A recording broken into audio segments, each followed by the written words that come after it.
Di ruang rapat yang dingin dan penuh ketegangan di gedung tinggi Jakarta, Aisyah menatap mata Rina dan langsung tahu bahwa hidupnya tidak akan pernah sama lagi.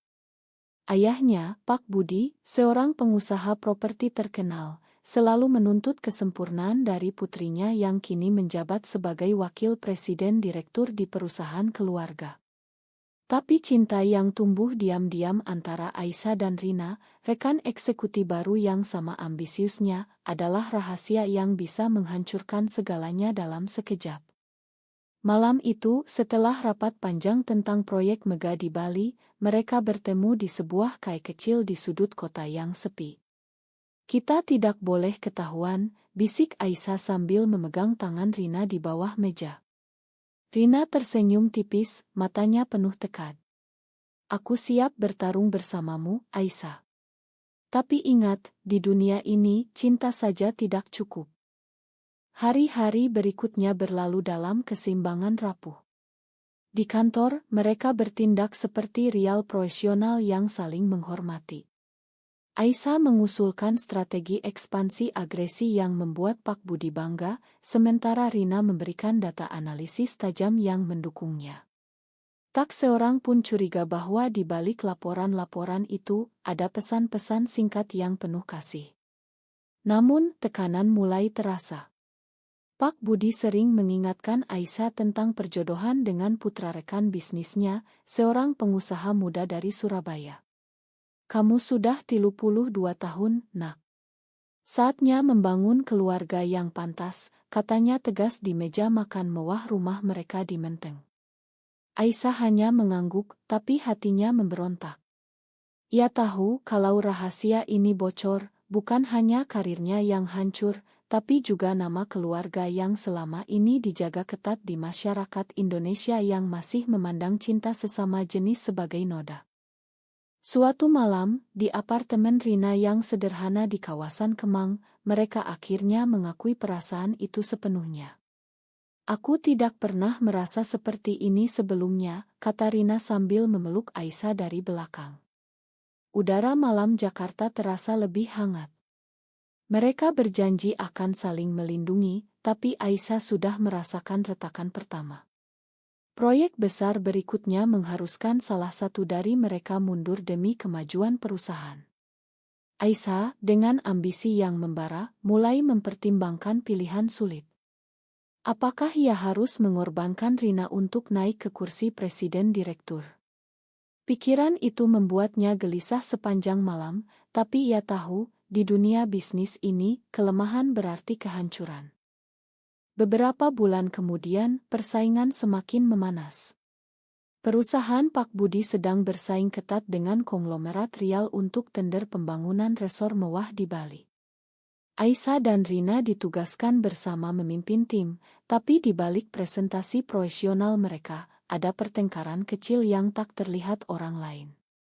Rina ingin memasukkan elemen ramah lingkungan untuk menarik investor asing, sementara Aisyah lebih memilih pendekatan agresi yang cepat untung. "Kamu terlalu idealis, Rina. Ini bisnis, bukan mimpi," kata Aisyah suatu sore di ruang kerja mereka yang tertutup. Rina menatapnya tajam. "Dan kamu terlalu dingin. Apakah aku hanya alat bagimu untuk naik jabatan?" Kata-kata itu menusuk, tapi Aisyah tidak menjawab. Malam harinya, di tempat rahasia mereka, Rina memeluknya lagi. "Maafkan aku. Aku takut kehilanganmu." Aisyah membalas pelukan itu, tapi benaknya sudah dipenuhi rencana. Pak Budi mulai curiga. Ia memanggil Aisyah ke ruang kerjanya yang megah. "Kamu sering pulang larut. Ada yang kamu sembunyikan dari ayah?" tanyanya dengan suara rendah tapi mengancam. Aisyah tersenyum tenang. "Hanya pekerjaan, Pak. Saya ingin buat perusahaan ini lebih besar." Tapi di dalam, hatinya berdegup kencang. Ia mulai menghindari pertemuan terlalu sering dengan Rina di kantor, memilih komunikasi melalui aplikasi terenkripsi. Rina merasakan perubahan itu dan bertanya langsung. "Kamu menjauh karena ayahmu?" Aisyah mengangguk pelan. Kita harus lebih hati-hati. Kalau ketahuan, semuanya hilang. Mereka sepakat untuk sementara menjaga jarak, tapi cinta mereka justru semakin kuat dalam diam. Kemudian datang tawaran yang mengubah segalanya. Sebuah perusahaan multinasional menawarkan posisi direktur regional untuk Aisyah, tapi syaratnya adalah meninggalkan proyek keluarga dan membawa serta data rahasia. Aisyah ragu, tapi ambisinya berbisik bahwa ini kesempatan emas. Rina yang mendengar kabar itu dari sumber dalam, merasa dikhianati. Kamu akan ambil itu tanpa bilang padaku. Suara Rina bergetar saat mereka bertemu di mobil Aisyah yang diparkir di pinggir jalan tol. Aisyah menjawab dingin, ini demi kita berdua. Kalau aku naik, aku bisa lindungi kamu nanti. Tapi Rina tahu itu hanya alasan. Keputusan pertama yang dingin telah diambil, dan retakan mulai melebar. Proyek Bali mendekati tahap final, dan Pak Budi mengumumkan bahwa hanya satu orang yang akan memimpin presentasi ke investor asing. Aisyah dan Rina sama-sama bersaing. Di balik layar, Aisyah menggunakan koneksi ayahnya untuk mengumpulkan informasi yang merugikan proposal Rina, tapi ia melakukannya dengan hati yang berat. Rina yang tidak tahu terus bekerja keras. Saat rapat penentuan, Aisyah menyajikan strategi yang lebih tajam dan memenangkan posisi itu. Rina tersenyum di depan umum, tapi malamnya ia menangis di bahu Aisyah. Kenapa kamu lakukan ini padaku? Aisyah memeluknya erat. Karena aku harus bertahan, Rina. Dunia ini tidak memberi ruang untuk kelemahan. Pak Budi semakin bangga pada putrinya, tapi rumor mulai beredar di kantor tentang hubungan terlalu dekat antara dua eksekutif wanita itu. Seorang karyawan senior memberitahu Pak Budi secara pribadi. Malam itu, di rumah mewah, Pak Budi memanggil Aisyah. Apa yang sebenarnya terjadi antara kamu dan Rina? Jangan buat ayah malu dengan noda seperti ini. Kata nodaj itu seperti tamparan. Aisyah membeku. Ia membantah, tapi ayahnya tidak percaya. Kalau ini benar, kamu bukan lagi putriku. Aisyah keluar dari rumah dengan air mata yang ditahan. Ia tahu saat itu, ia harus pergi. Dalam seminggu, Aisyah mengundurkan diri secara diam-diam dari perusahaan keluarga. Ia meninggalkan pesan singkat untuk Rina, maafkan aku. Aku harus bangun dunia sendiri dulu. Tunggu aku. Rina terkejut, tapi tidak bisa menghubunginya lagi karena Aisyah menghilang ke Singapura dengan identitas baru. Di sana, ia bergabung dengan Irma Konsultasi Internasional dan mulai membangun jaringan politik. Setiap malam, ia memandang foto Rina di ponselnya, tapi ambisi mendorongnya maju. Sementara itu, di Jakarta, Rina berjuang sendirian, naik jabatan dengan susah payah tapi kehilangan semangatnya. Pak Budi menganggap Aisyah sebagai pengkhianat, dan perusahaan mulai goyah tanpa kepemimpinannya. 2 tahun berlalu seperti angin kencang. Aisyah, kini menggunakan nama samaran di awal, berhasil naik menjadi partner di Irma Global. Ia belajar politik bisnis dari dalam, membangun aliansi dengan pejabat tinggi di Indonesia melalui proyek-proyek lintas negara. Rina tetap di perusahaan Pak Budi, tapi posisinya stagnan karena ayah Aisyah masih curiga. Rina sering mengirim pesan yang tak terjawab, tapi ia tidak pernah menyerah. Aku masih menunggu, tulisnya suatu malam. Aisyah membaca tapi tidak balas, karena setiap kontak berisiko. Kemudian, kesempatan besar datang. Pemerintah pusat mengumumkan tender nasional untuk infrastruktur hijau senilai triliunan rupiah. Aisyah, dari Singapura, mengajukan proposal melalui perusahaan barunya yang baru didirikan di Jakarta. Ia kembali secara diam-diam, menggunakan kekayaan yang terkumpul untuk membeli saham minoritas di perusahaan Rial Pak Budi.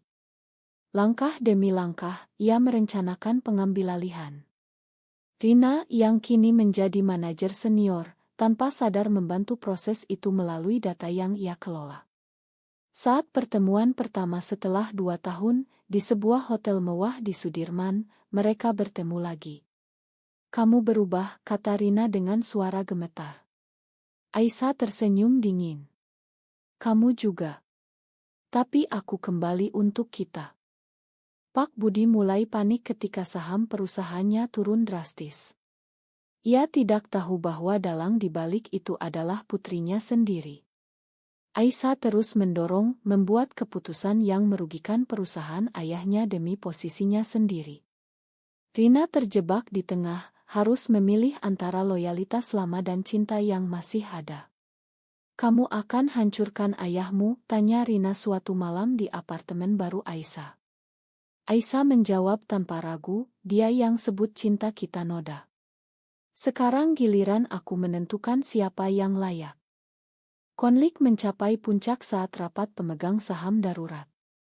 Pak Budi berdiri di depan ruangan, wajahnya pucat melihat Aisyah masuk sebagai pemegang saham baru yang dominan.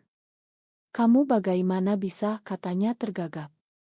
Aisyah berdiri tegak, suaranya tenang tapi tajam. "Saya belajar dari Anda, Pak.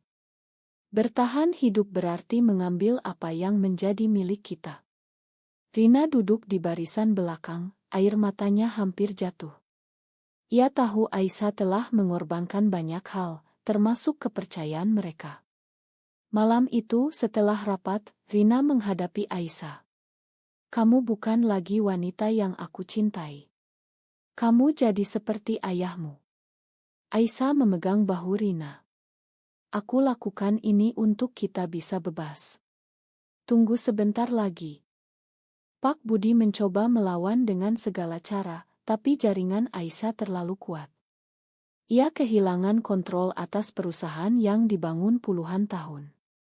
Dalam pertemuan pribadi terakhir, Pak Budi menatap Aisyah dengan mata penuh amarah dan kekecewaan.